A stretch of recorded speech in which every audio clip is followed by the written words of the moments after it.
Hi friends, आप लोगों के लिए आज सियाब भाई के लिए एक वीडियो छोड़ने वाला हूँ। आप लोग ध्यान से देखिए। जो सियाब भाई के लिए पैसा भी कोई बोलता है ये, कोई बोलता है वो, कोई बोलता है आज से पहले पैसा जाएगा, कोई बोलता है ये कैसा होगा। उन लोगों के लिए ये वीडियो है। पूरा वीडियो देखिएगा तब माजरा पता चलेगा वीडियो में क्या है।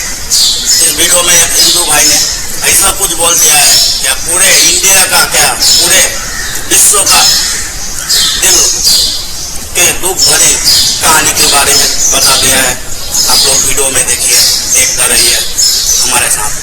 मेरा नाम रविकांत भारती है। भारत का नाम पूरे विश्व में गौरवान्वित करने वाले व्यक्ति का नाम सिहाब भाई है और ये मुसलमान कौम से हैं और यह एक ऐतिहासिक कार्य कर रहे हैं जो केरला से मक्का हज के लिए पैदल निकल पड़े हैं। टोटल जो दूरी है वो 8,640 किलोमीटर की दूरी है। सुन के भी हम लोगों के होश उड़ जाते हैं और इस साहस को दाद देनी पड़ेगी कि कितना जबरदस्त इन्होंने साहस किया है कि ये 8,640 किलोमीटर की दूरी ये पहुंच रहे हैं पैदल और वहां जाके हज करेंगे।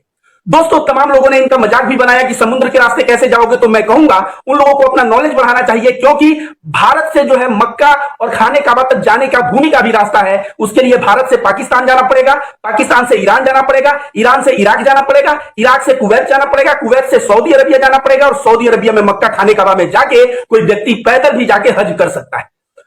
इनका यात्रा का यही जो है जर्नी का रूट है। यह केरला से निकले हैं, गुजरात होते हुए, राजस्थान होते हुए पाकिस्तान जाएंगे, पाकिस्तान से फिर ईरान, थोड़ा सा इराक टच करते हुए कुवैत और सऊदी अरबिया होते हुए मक्का खाने काबा पहुंचेंगे।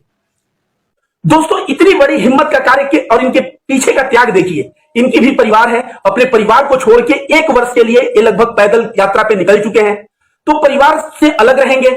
दूसरी नंबर बात, रास्ते में चल रहे हैं तो बारिश हो रही है, तो बारिश में रेनकोट पहन के चल रहे हैं, कहीं धूप हो रही है उसमें भी चल रहे हैं, कहीं ठंडी होगी उसमें भी चलेंगे। सोचिए अपने शरीर को, इसी को हिंदू धर्म में तपस्या कहते हैं, कि यह किस तरह से अपने शरीर को तपा रहे हैं और एक तरह से तपस्या कर रहे हैं ईश्वर के प्रति, अल्लाह के प्रति। और शायद अल्लाह का यह समर्पण, अल्लाह के प्रति यह प्रेम ही इनके दिल में इतना साहस दिया है कि यह पैदल वहां तक जाने की जरूरत कर रहे हैं। लेकिन मजाक करने वाले लोग कहां नहीं होते, हिम्मत तोड़ने वाले लोग कहां नहीं होते। दोस्तों, तमाम लोग कमेंट कर रहे हैं कि ये जो है पैदल जाना सही नहीं है, ये हवाई जहाज से चले जाते, ये जो है समुद्र के रास्ते से चले जाते, किसी साधन से चले जाते, पैदल जाना अपने जान को जोखिम में लेना है। तो जो भी व्यक्ति यह बात कह रहा है, पहले मैं उससे कह दूं, याद रखो कन्फ्यूशियस ने कहा था कि हजारों मील की यात्रा एक कदम से शुरू होती है और रोज अपने जीवन में एक पत्थर को साइड करते जाओगे तो एक जीवन काल में पहाड़ को तुम साइड कर दिए रहोगे। दशरथ माझी जो पूरा पहाड़ तोड़ा, वो पहाड़ एक दिन में नहीं तोड़ा। साहब भाई भी यह यात्रा एक नाइट में नहीं कवर कर ले रहे हैं कि इनका कुछ हेल्थ इशू आएगा। साहब भाई ऑलरेडी प्लान करके, सोच समझ के, रोज उनको 25 किलोमीटर चलना है कि 30 किलोमीटर चलना है। जो मनुष्य का हेल्थ जितना सपोर्ट करता है उतना वह चल रहे हैं और उनको कुछ नहीं होने वाला। क्यों? एक तो जो चल रहे हैं वो शरीर की क्षमता से बहुत ज्यादा नहीं है और दूसरा उनके ऊपर ईश्वर की कृपा है, अल्लाह की कृपा है, और जिसके ऊपर अल्लाह का हाथ हो, अल्लाह का कृपा हो, उसको अपने मंजिल से कौन रोक सकता है। अब सद्दाम भाई का पहुंचना, ये हम लोगों को लग रहा है बहुत ही खेला बात, लेकिन यह खेल की बात नहीं है। अगर यह बंदा हज के टाइम पे वहां पहुंच जाए और ईश्वर करे कि पहुंच जाए, महादेव करे कि पहुंच जाए, अगर वहां पहुंच जाएंगे तो समझिए इन्होंने किस तरह से टाइम मैनेजमेंट किया, किस तरह से दूरी मैनेजमेंट किया, किस तरह से छोटे छोटे कदम लेके बड़े लक्ष्य को हासिल किया। और यह चीज जो है ना, इनसे सीखने की रह जाएगी। वैसे इनके यात्रा में हिंदू और मुसलमान दोनों भारी मात्रा में आ रहे हैं और इनका स्वागत कर रहे हैं। यहां तक कि गुजरात पुलिस, गुजरात में इनका ट्विटर अगर आप देखेंगे तो इनको ऑफिशियल ट्विटर अकाउंट से गुजरात पुलिस को इन्होंने धन्यवाद दिया है, क्योंकि गुजरात पुलिस इनको बहुत ही मदद किया है, इनके सुरक्षा में लगा रहा है और बहुत ही सम्मान इनको गुजरात में मिला। अब यह राजस्थान में पहुंचने वाले हैं और राजस्थान से पाकिस्तान जाने वाले हैं।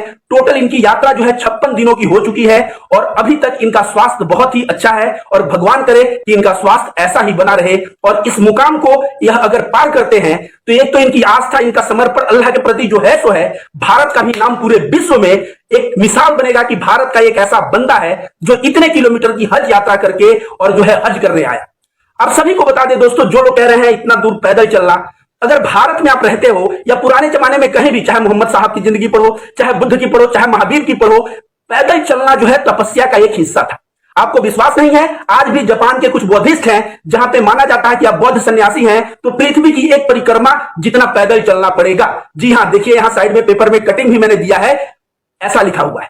और बुद्ध अपने जीवन में, मोहम्मद साहब तो आपको सभी को पता है, हिजरत किया उन्होंने मक्का से मदीना और कहां कहां।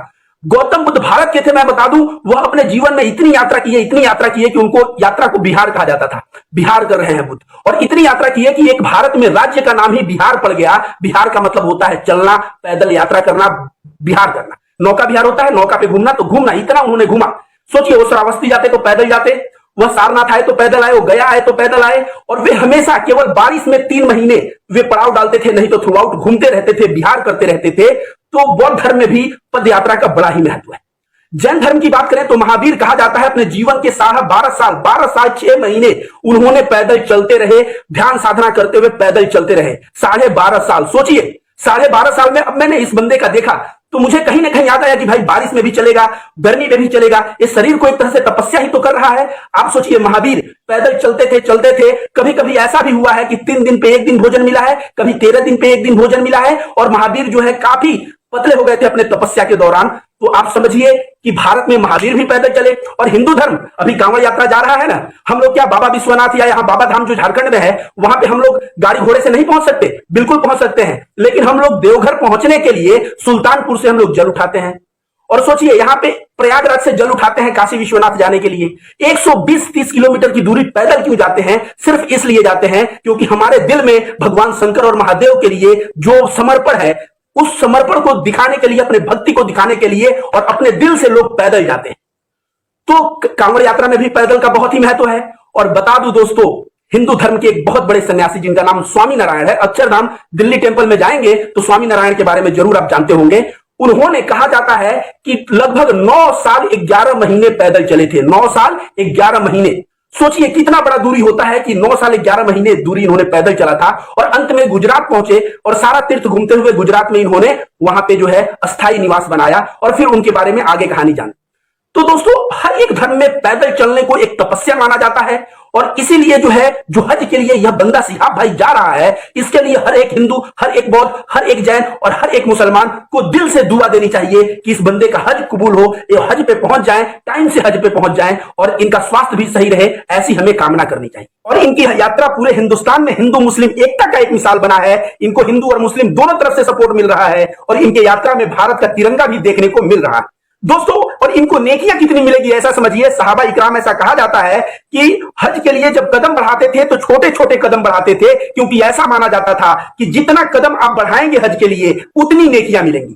तो इस भाई को सोचिए, 8640 किलोमीटर पैदल जा रहा है, इनकी नेकियों की जरा आप कल्पना करिए। और हम लोग कांवड़ जब ये होता है तो हम लोग भी तो कांवड़ियों का पैर धोते हैं गर्म पानी से, सेवा करते हैं। उस सेवा करने से क्या होता है? नेकियां हमें भी मिलती हैं। तो हिंदू धर्म में भी ये मान्यता है, साथ साथ इस्लाम में भी ये मान्यता है। तो ये जा रहे हैं दोस्तों, जहां भी आपको ये मिले, इनकी मदद करें, इनका समर्थन करें, और इनकी जो है हौसला अफजाई करें, क्योंकि ऐसा पुरुष, एक युग में एक पुरुष पैदा होते हैं।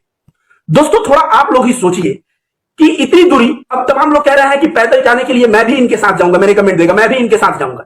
तो भाई, आप इनके साथ जाएंगे, आपको पता है इन्होंने वीजा लेने के लिए भी संघर्ष किया है, 5-5 कंट्री से इन्होंने वीजा लिया है। आप वीजा लेंगे तब तो इनके साथ जाएंगे। दूसरा, हज के लिए जो है जीवन में एक बार जाना अनिवार्य है, और उसी को अनिवार्य है जो सक्षम हो। तो आप अगर सक्षम हो तो